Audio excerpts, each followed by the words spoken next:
Okey. Assalamualaikum Ustaz. Waalaikumsalam warahmatullahi wabarakatuh. Dengar suara kan? Dengar. Anak daripada Pahang lah Ustaz. Ya, Ahlan. Nak tanya tentang isu-isu yang mutakhir ni lah. Tentang syubhat-syubhat mengenai kritikan ataupun jar wa ta'dil kepada Imam Abu Hanifah. Jadi macam mana kami penuntut-penuntut ilmu ni yang kata orang awam ni lah untuk berhadapan dengan perkara-perkara yang sebegini. Baik, pertama sekali saya nasihatkan kepada orang-orang awam, jangan pedulikan suara-suara yang kacau ni, suara-suara kacau. Satu perkara kita kena tahu, talaqqatil ummah bil qabul. Keempat-empat imam mazhab ni, kesemua para ulama Islam telah menerima mereka sebagai imam, sebagai ikutan dari dahulu, dari berzaman-zaman. Saya sebenarnya secara peribadi amat terlampau pelik. Kalau seseorang dia mengaji, sungguh-sungguh mengaji, macam mana dia boleh terpengaruh dengan kritikan-kritikan sebahagian pihak kepada para imam? Asal sahaja seorang tu dikritik lalu kita nak ambil, nak dijajakan kepada orang awam. Sehari ini mereka kritik Abu Hanifah, esok mereka kritik Imam Bukhari. Ya. Imam Bukhari pun tak selamat dari dikritik. Bahkan Imam Bukhari disesatkan oleh tok guru dia sendiri. Ya. Sebab tu saya kata kita tak ambil kritikan sebahagian pihak kepada tokoh tertentu. Tetapi tokoh itu dikenali, diangkat menjadi tokoh apabila telah ditimbang kritikan dan pujian para ulama sepanjang zaman terhadap mereka. Dan empat imam ni tidak dikritik, tidak terjejas siapa pun kritik dia. Siapa yang mengkritik salah satu di kalangan imam adalah bukti dia itu jahil atau sesat.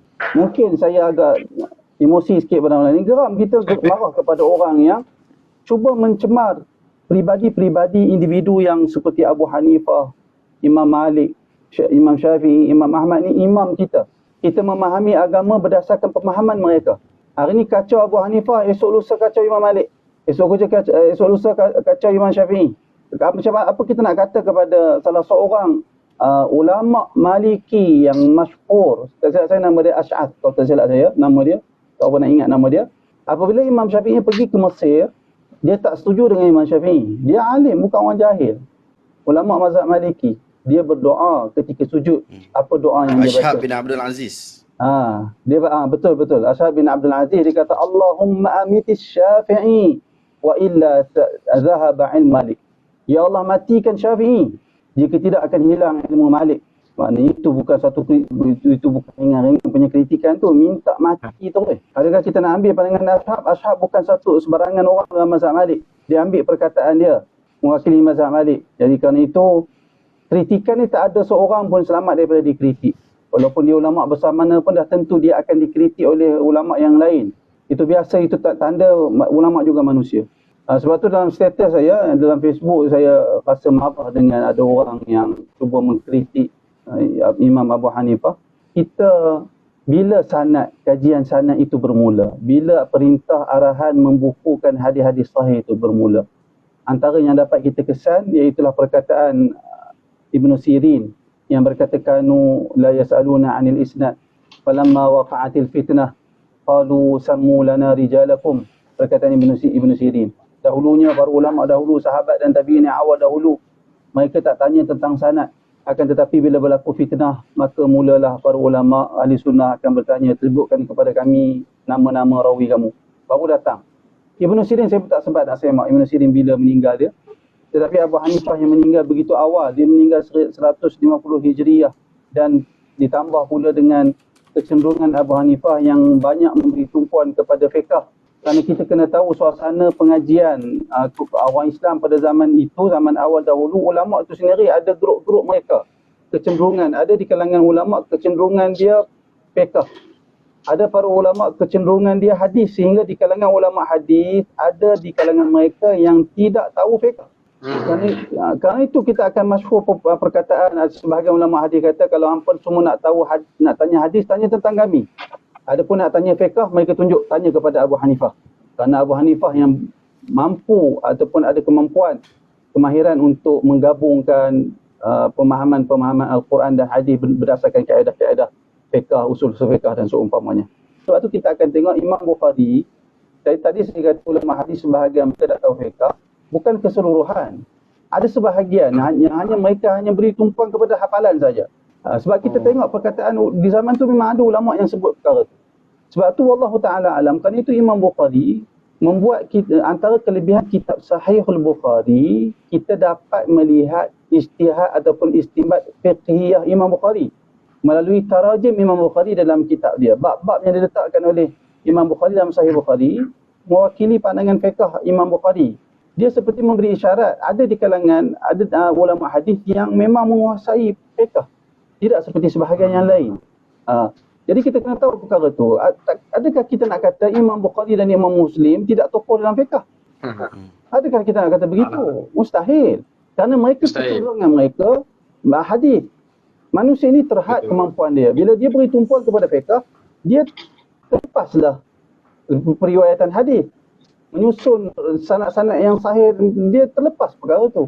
Seperti mana Bukhari, Muslim, An-Nasai, Ibnu Majah, mereka menyebutkan diri mereka dengan pembukuan hadis, periwayatan, apa semua tu, mereka akan terlepas pandang dari sudut fiqh. Tapi apakah kita berani kata Imam Bukhari tak berapa nak faqih berbanding ulama yang lain?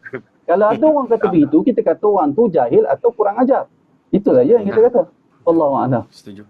Sebab tu saya nasihatkan orang awam, peganglah kepada empat-empat imam mazhab ini, ambil pandangan mereka, kita di bawah petunjuk. Kita di bawah petunjuk. Wallahu a'lam. Baik. Wallah alam. Terima kasih Ustaz atas nasihat. Jazakallahu khairan jazak. Sama wa iyyak. Saya nak tanya dua soalan, minta maaf. Saya ada dengar ada ustaz cakap contoh macam ni lah, kalau kita dah terlanjur contoh kan. Dah terlanjur, lepas tu berkahwin lah pasangan tu kan. Kalau tak lama tu anak tu lahir. Dia kata kena selepas anak tu lahir kena berkahwin sekali lagi. Kalau tak nanti anak benda akan jadi anak haram macam tu. Macam mana tu Ustaz?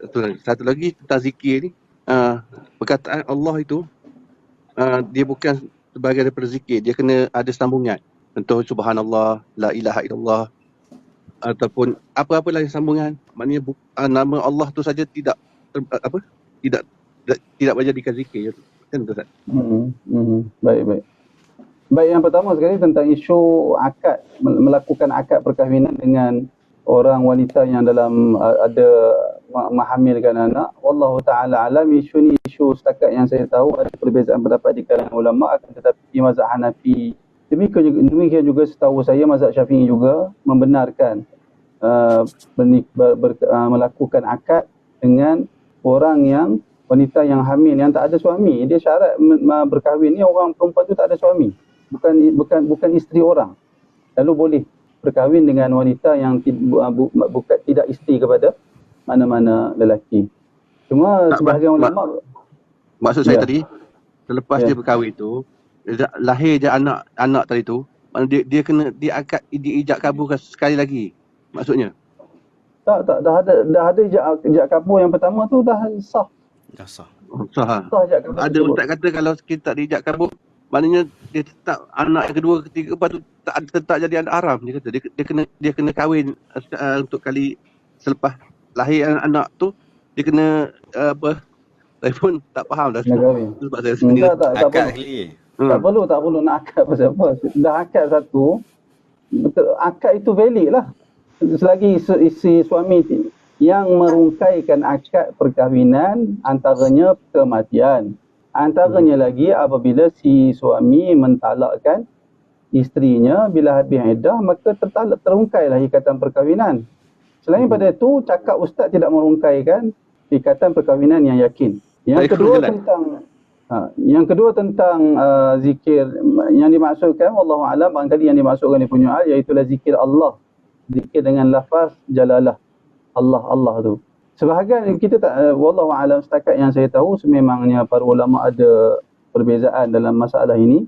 Sebahagian mengatakan hanya semata-mata lafaz Allah itu tidak menjadikan ia sebagai zikir kerana ia tidak sempurna perkataan tu. Allah apa yang dimaksudkan? Jadi dia mesti sempurna sebagai contoh, ayat yang sempurna. Dia mesti jumlah mufidah, jumlah yang memberi faham, memberi faedah kepada orang yang mendengar. Sebagai contoh, subhanallah, maknanya kita puji Allah, Maha Suci Allah. Alhamdulillah, segala pujian bagi Allah. Jadi sebab dia berlaku, yang kes zikir ni berlaku pada arwah pakcik saya dulu.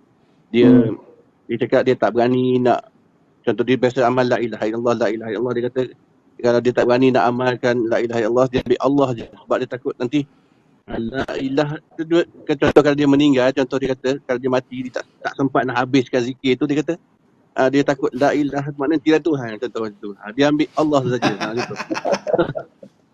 Saya pening lah sebab kita ni jahil kan, kita kadang-kadang kita kalau itu dengar orang cakap. Kalau itu situasi dia, salah lah, kefahaman yang begitu salah.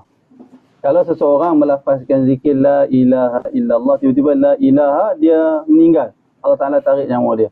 Bukan bermakna dia kata, dia zikir ni lafaz pada lidah, lafaz pada lidah. Yang diambil kira ialah apa yang ada dalam hati. Sebab tu orang yang berzikir sekurang-kurangnya ada 3 martabat, 3 kumpulan orang yang berzikir. Pertama, orang yang berzikir hanya pada lidah, tidak disertakan dengan penghayatan hati. Dia dikira sebagai orang yang berzikir. Dia lebih baik dari orang yang tidak berzikir. Walaupun akal dia lain.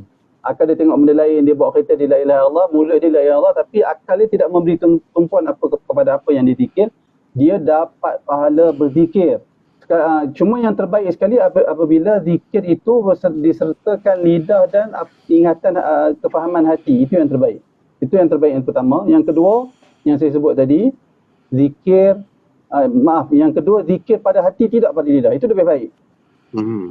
Pada martabat yang kedua. Pada kedudukan yang ketiga, yang paling rendah sekali, zikir pada lidah, tidak pada hati. Dengan syarat hati dia tidak berkeyakinan bertentangan dengan apa yang dia lafazkan. Sebagai contoh, dia sebut pada lidah subhanallah. Subhanallah, subhanallah, subhanallah, subhanallah. Tetapi hati dia kata, aku doa selama ni, Allah Ta'ala tak bagi pun, Allah Ta'ala kedekut. Wal'iyadzubillah, dari kita ada keyakinan yang seperti itu. Dia kata Allah Ta'ala tak bagi kedekut, tapi lidah dia subhanallah, dia tak akan dapat apa. Kerana dia meyakini Allah Ta'ala itu kedekut. Bahayalah benda tu, kesalahan yang besar. Sebab tu kenapa saya bagi tahu perkara ni, yang diukur adalah apa yang ada di dalam hati. Di mulut mengikut apa yang ada dalam hati. Kalau dia berkeyakinan tidak ada Tuhan yang disembah melainkan Allah, dia matilah pada ketika mana lafaz dia yang diucapkan, dia Muslim, dia mengakhiri hidup dia dengan kalimah syahadah. Alhamdulillah. Wallahu a'lam. Cantik jawapan. Padu. Okay. Terima kasih Ustaz. Saya Terima kasih banyak, Tan. banyak Seterusnya. benda yang keliru Ustaz sekarang. Sebab saya bertanya ada peluang ni. Terima kasih Ustaz Syahibuddin. Saya selalu InsyaAllah nanti kita jumpa Ustaz Ustaz Kariak lagi ni. Kena tanya lagi banyak Okay, seterusnya Hidayat Rozli. Assalamualaikum warahmatullahi wabarakatuh. Fadil Ustaz Syahibuddin. Ustaz, saya ada, bukanlah nak tanya soalan, tapi mungkin nak minta Ustaz cerah sikit. Rentetan kita tengok dekat TikTok kita ni kan, banyak kalangan mungkin pengamal perubatan Islam ni, di kalangan mereka ni ada yang menceritakan tentang hal-hal yang gaib. Jadi teringat saya dengan hadis Imam Ahmad tentang apa yang disebut sebagai al-kahinan, al-arrafan. Jadi mungkin pencerahan menyeluruh daripada Ustaz, dan mudah-mudahan dalam ruang 261 ni yang sedang melihat ni, mudah-mudahan dapat pencerahan lah buat kita semua tentang apa yang dimaksudkan dengan al-kahinan, al-arrafan. Allahu a'lam. Terima kasih banyak Ustaz. Ya, sama. Baik, memang ada tegahan ataupun kita ada hadis yang Nabi SAW sebut, man ata arrafan, apa yang berjumpa dengan arrafan. Arrafan ni saya ingat kita boleh terjemahkan sebagai tukang tilik kot. Arrafan. Kahinan ni barangkali bomoh. Kita boleh terjemahkan begitu. Faqad kafara wa saddaqa bima yaqul atau kama qala, dan dia membenarkan apa-apa yang disebut oleh arrafan ataupun kahinan itu. Faqad kafara bima unzila ala Muhammad, maka orang seperti itu telah mengkufuri apa yang diturunkan kepada Nabi Muhammad. Kenapa Nabi sebut begitu? Kerana yang mengetahui perkara ghaib hanya Allah. La ya'lamul ghaiba illallah. Tidak mengetahui perkara ghaib melainkan Allah semata-mata.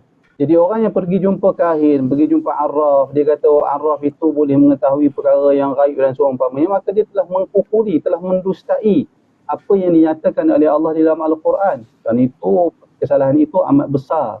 kesalahan itu, Nabi kata faqad kafara bima unzila ala Muhammad. Dia telah kufur terhadap apa yang diturunkan kepada Nabi Muhammad. Jadi jumpa tukang tilik, jumpa bomoh yang menggunakan ataupun yang ada meneka perkara-perkara gaib, itu adalah satu kesalahan besar. Dia sama ada syirik ataupun dosa besar. Kalau syirik, kalau dia berkeyakinan bomoh apa semua tu boleh mengetahui gaib seperti mana Allah, boleh mengetahui dengan sendirinya, itu syirik, itu kufur. Kalau dia berkeyakinan bomoh itu mengetahui perkara gaib dengan sendirinya, bomoh itu ada kemampuan mengetahui perkara gaib dengan sendirinya, itu kufur berdasarkan hadis Nabi tadi. Tapi kalau dia kata bomoh ni tak tahu apa, semuanya bomoh ni dapat berita dari jin duduk bisik kat dia sebagai contoh. Jin dia pula duduk mencuri berita lah apa semua. Itu dia buat benda yang dosa besar, haram. Tapi dia Muslim. Sebab tu dalam hadis ada riwayat yang lain yang Nabi sebut, siapa yang berjumpa dengan arrafan la yuqba ataupun la tuqbal salatuhu 40 yawman, tidak diterima salatnya selama 40 hari. Nabi tidak mengkufurkan orang seperti itu kerana dia tak kata bomoh tu dah tahu perkara gaib seperti Allah. Dia tahu bomoh itu ambil maklumat dari jin sebagai contoh. Itu perbuatan dia dosa besar, perkara haram, wajib ke atasnya taubat. Apapun jumpa bomoh, nak tahu perkara gaib, perbuatan itu perbuatan dosa besar sekurang-kurangnya, paling berat sekali boleh membawa kepada kesyirikan. Wallahu a'lam. Alhamdulillah. Okay, jazakallah khair Ustaz. Barakallahu fiik. Ya. Okay, baik. Terima kasih banyak Hidayat.